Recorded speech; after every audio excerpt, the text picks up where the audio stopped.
Just as, though were its marker shed, his blood, the sun shed its first rays, and Ebro lay beneath high Libra, and the ninth hour rays were scorching Ganges waves. So here the sun stood at the point of day's departure, when God's angel, happy, showed himself to us.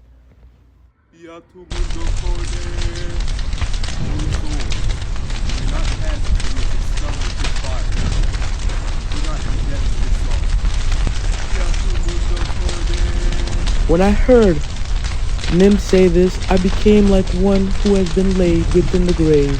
I joined my hands and stretched them out to fan the flames, watching the fire, imagining clearly the human bodies I had once seen burning. My son, remember, even though there is suffering here, there is no death. Remember, if I guided you to safety even upon the back of Grayon, what now shall I do? Be sure, even if you were to spend 1,000 years in this fire, not one hair on your head would be burned. And if you think I'm lying, try your hands out. Put your hands close to the fire. By now, put down your every fear and turn towards the fire, confident.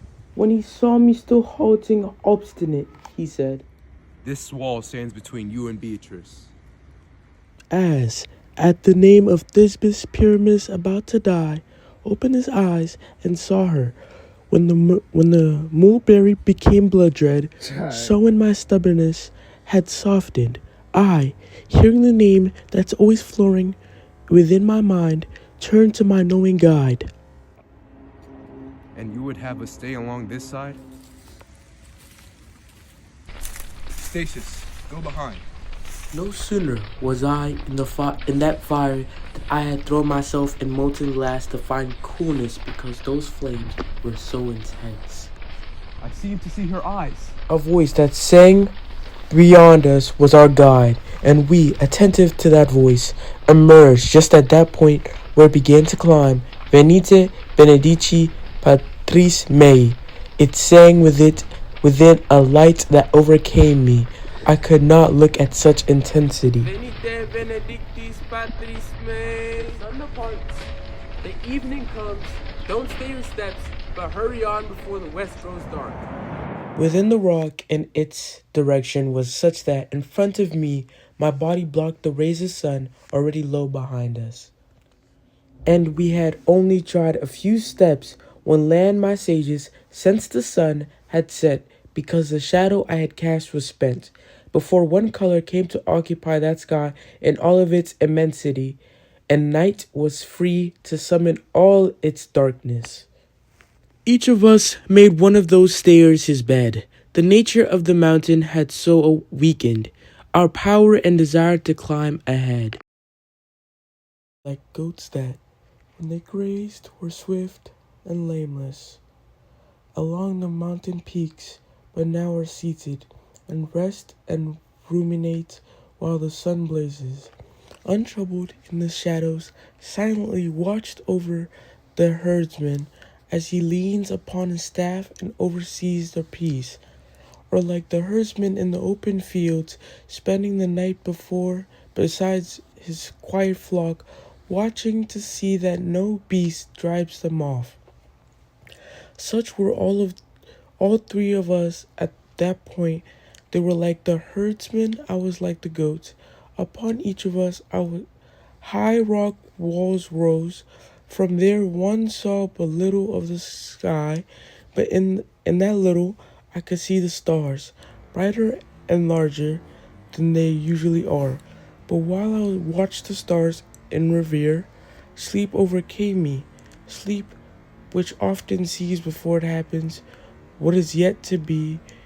It was the hour, I think, when Cytherea, who always seems aflame with fire love, first shines the mountains from the east.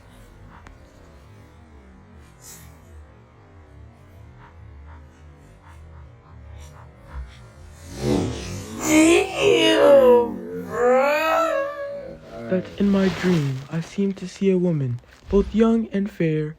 Along a plain she gathered flowers, and even as she sang, she said, Whoever asks my name knows that I am Mia. And I apply my lovely hands to fashion a garland of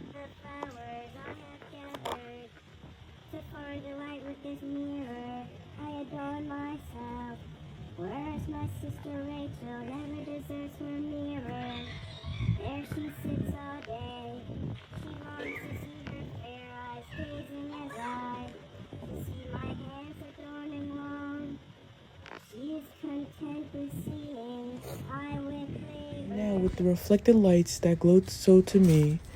The shadows fled upon all sides.